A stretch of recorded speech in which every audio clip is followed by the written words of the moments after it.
Oh, ngayon naman ho mga kababayan, kasama din po dito kay Bato de la Rosa din yung isusunod nating video na ipapakita, kasama din po nitong topic na ito. Ito pong asawa, yung Esme ni Bato de la Rosa, mga kababayan. Pakinggan ho natin. Alerto ang lahat ng opisina ng National Bureau of Investigation sa buong bansa para agad na maaresto si Senador Bato de la Rosa. Nakita niyo po yan? Mga kababayan, talagang yung pagiging seryoso at talagang eager, no, ng NBI, PNP, CIDG na arestuhin, makuha si Bato de la Rosa. Talagang ano yan dahil for sure yan, may pressure na din ng Interpol yan. Ay salagay, sasabihin ng Interpol. Salagay kapag kayo may inuutos sa amin, may hinihiling sa amin, kami, agad-agad kaming nakikipag-coordinate doon sa ibang mga bansa. Tapos kapag kayo, babagal-bagal kayo pagka kami na yung humihiling. Kaya po talagang puspusan at porsigido na mahuli. Tingnan niyo po, lahat ng opisina ng NBI, nakatutok kay Tobats. Tapos loloko-lokohin mo lang. Alam ko po si Tobats kung nasaan. Plano rin ng ahensya na ipasabina ang misis ng Aray!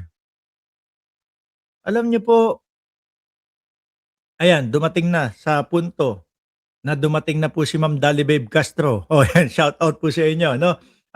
Alam niyo po, imposible namang hindi niyo alam kung saan ang kinaroroonan ni Bato de la Rosa, no? Alam niyo po iyan, Madam, mga sir, no? Kayo na nga ho ang nagsabi, Madam, na Mrs. ni Bato de la Rosa, pugante ang inyong asawa na tumakas sa premises ng Senado. Di ba? Ngayon, dapat nakikipagtulungan na kayo. Yan hindi, dumadagdag pa doon sa dumadagdag pa sa stress ni Bato de la Rosa itong Esme. senador. At live mula sa NBI headquarters sa Pasay, nasa frontline ng balitang yan si Gio Robles. Gio, bakit kailangan ipasabina ng NBI si Mrs. Nancy de la Rosa? Right. For sure, alam niya yan. Tsaka di ba, siya yung nagbibigay ng mga impormasyon at siya yung nagbibigay ng mga salita na nanggagaling kay Bato de la Rosa, yung Esme niya. Ses, isa nga ang asawa ni De La Rosa sa mga balak ipatawag ng National Bureau of Investigation ayon mismo kay NBI Director Melvin Matibag. Anya, isa si Mrs. Nancy de la Rosa sa mga huling nakasama ng senador bago ito tuluyang maglaho mula sa mata ng publiko. At saka, di ba yun nga, yung bago maglaho sa mata ng publiko, which is ang sinasabi dito, ay yung galing sa Senado ho, mga kababayan. Di ba siya din yung nagsalita, nakipag-usap, nagbigay ng huling impormasyon kila Peter Cayetano na ang kanyang asawa niya nga ay nakatakas na, nakalabas na ng Senado, di ho ba? Malamang alam niya yan. Higit 2 linggo na mula nang huling makita si Senator De La Rosa matapos tumakas sa Senado madaling araw ng May 14 kasama ang kanyang aide at ni Senator Robin Padilla. Aanohin na naman kayo, kukornerin na naman kayo ng mga DDS, sasabihin, wag nyo nga sinasabi na tumakas si Bato de la Rosa, wag nyo nga sinasabi na si Bato de la Rosa ay pugante. Pugante nga!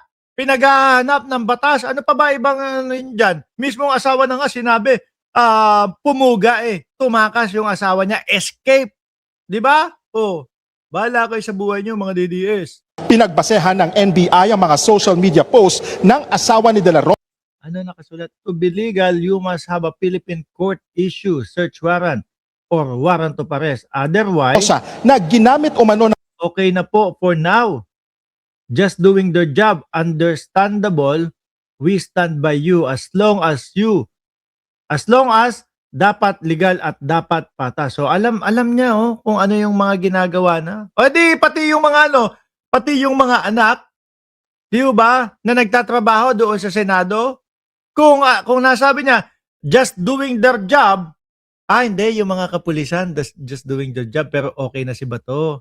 Yun ang ibig sabihin siguro niyan. Ang kanyang asawa ang barilan sa Senado noong May 13 para makatakas. Pakinggan natin ang pahayag ni Matibag kaugnay dyan.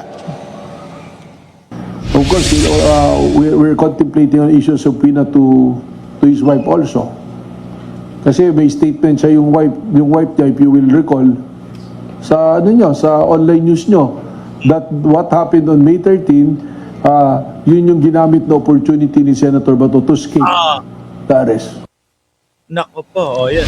Ayan, pagtakas din, Oh. Kaya ito yung tumatakbo si Bato de la Rosa, yung magkandadapa pa doon sa may sa may hagdanan. Tuloy daw ang manhunt ng NBI sa posibleng kinaroroonan ni De La Rosa.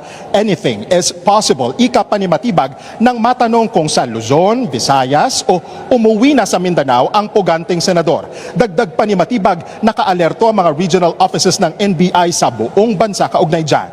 Binabalidate rin ng NBI ang mga personalidad na tumutulong umano kay De La Rosa na magtago, gaya raw ni dating PNP chief at batchmate ni De La Rosa sa Aba, pati si Albayalde. Malamang mga kababayan, kasi ang mga susunod na posibleng mga arestuhin o ipa-aresto sa bisa ng warrant of arrest na galing sa ICC, sila Albayalde. Malamang din ito, mga magtatago din itong mga to, mga kababayan. Si Danao, si Albayalde, sino pa ba? Pati yung si Vitaliano Aguirre, nabanggit doon sa redacted na pangalan, doon sa sa co-perpetrator ni dating Pangulong Duterte. No, mukhang ang gagawin nitong mga ito, mga kababayan, ay mga magtatago na. Sabi ni Adjang Batman, may kudeta ba sa Lunes? Sure na ba yan? Wala akong alam. Di sa Lunes natin malalaman o kapag ka ibinalita, di ba? PMAC nagtala class of 1986 na si Oscar Albayalde. Wala pang reaksyon dyan si Albayalde. Nauna nang sinuspinde ng PNP ang mga lisensya at registration ng mga baril ni De La Rosa na itinuturing daw na armed and dangerous ng NBI. Ayon kay Matibag, posibleng gamitin ni De La Rosa ang mga baril niya to evade arrest. Kaugnay sa armed security naman ni De La Rosa sa Yan yung sinasabi ko sa inyo, ha? 116, 117 yung barel na nakalisensya kay Bato de la Rosa, yung iba mahahaba. No? Kaya paano sasabihin nung mga abogado ni Bato de la Rosa na hindi siya armed, na wala siyang mga barel? Tiyo ba? Ngayon, illegal na ho yan. Pwedeng gamitin. Pwedeng makipaglaban. Kaya, tama naman siguro na libo-libo hindi, kapag ka sinabing tambangan, pagbabarilin na yun, di ba? Tambakan ng kapulisan. Dahil, ilan yan? 116. For sure yan, ang tauhan ni Bato de la Rosa, hindi bababa ng taot chance. No? Hindi ho bababa ng 80, mga kababayan. So, kaya kailangan, kung magpapadala ng kapulisan doon, 10 doble para arestuhin si Bato de la Rosa. Diba? Kung manlaban man, 80, hindi kayo outnumbered. Hindi kayo ang malalagas. Sila ang malalagas. Kung sakali, manlaban sana silang lahat. sakaling meron man po natanong natin dyan si Matibag sa rules of engagement ng NBI sakaling makaharap sila ng mga ahente ng NBI. Narito ang pahayag ni Matibag. Well, ang rules na lang to effect a warrant of arrest. Ang sinasabi, you enforce the warrant of arrest that you can use the necessary force needed. So depende kung ano yung gagawin nila. Kung binabaril na yung mga ahente natin. Hindi, huwag kayo papayag. Isang putok lang ang manggaling sa kanila. Rat-ratin nyo na kaysa maunahan pa kayo. Rat-ratin nyo ng tawag dito, warning shot muna. Yun to, pagkaayaw, kayo na bahala doon. Kung ano ang legal na dapat gawin sa kanila. Kailangan namang hindi pa rin makipagbarilan, hindi ba? Correct. Depende. Alam niyo po, Director Matibag, ang taong bayan, nasa inyo po. No? Nasa inyo ang suporta. Rolly Viñas, like, done, and share na. Salamat po. It's the necessary force. So it will depend on the circumstances during the time that the arrest will be effected. Bakit may jinggoy dyan?